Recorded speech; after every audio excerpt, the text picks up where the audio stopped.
বিশ্ব পৰ্যটনৰ মেপত পুনৰ উজ্বলিল অসম। দ্য নিউয়ৰ্ক টাইমছৰ প্ৰতিবেদনত অসমৰ নাম।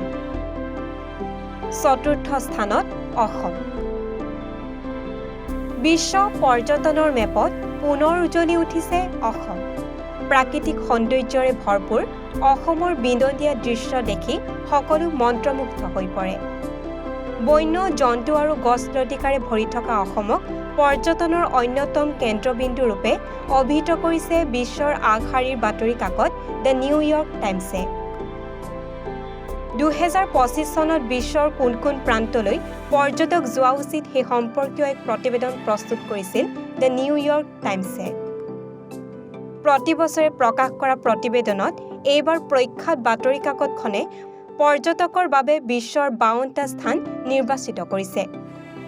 বিশ্বৰ এই 52টা স্থানৰ ভিতৰত চতুৰ্থ নম্বৰতে আছে অসমৰ নাম। দ্য নিউয়ৰ্ক টাইমছে নিজৰ প্ৰতিবেদনত উল্লেখ কৰিছে যে ম্যানমাৰ আৰু বাংলাদেশৰ সৈতে লাগি থকা পাহাৰীয়া ৰাজ্য অসম হৈছে বিশ্ব পৰ্যটনৰ অন্যতম আকৰ্ষণৰ কেন্দ্ৰবিন্দু।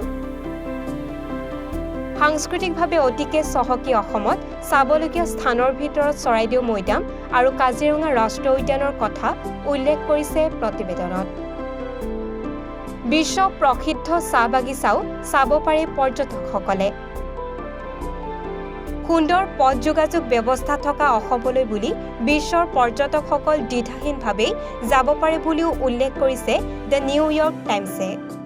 বিশ্বৰ বহু আগশাৰীৰ ৰাষ্ট্ৰ চহৰক পিছ পেলাই অসম পৰ্যটনৰ মানচিত্ৰ চতুৰ্থ স্থানলৈ উন্নীত হোৱাটো নিতান্তই অসমবাসীৰ বাবে আনন্দৰ বতৰা। মন কৰিবলগীয়া যে 2023-24 চনত অসমলৈ আগমন ঘটিছিল 78 লাখ পৰ্যটকৰ।